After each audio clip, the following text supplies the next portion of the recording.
wararka naga soo gaaray dalkaasi Libya ayaa sheegaya in dagaal ba'ani uu ka socdo magaalada bartamaha waddankaasi ku taala ee Sirta tan ayaa ka dambeysay kadib wada xaajood la doonayay inay isku dhiibaan maleeshiyaadka Khalifa Haftar oo iyagu aad uga xooganaa magaaladaasi isla markaana ay burburtay waantii la doonayay in laga saaro iyagoo nabad qaba amaba ay soo dhiibaan taasi oo uu sheegay wasiirka dakhliga ee dawladda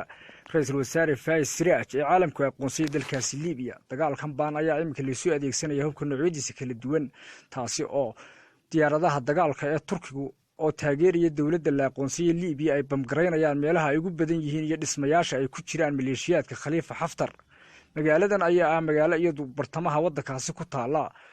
dawladda Faiz Siraaj ra'iisul wasaaraha Libya ayay u suura galaysaa inuu ku ruqaansado magaalada madaxda labaad ee dalkaasi ugu weyn ee Banqaasi oo dhanka waqooyi kaga beegan magaalada Sirta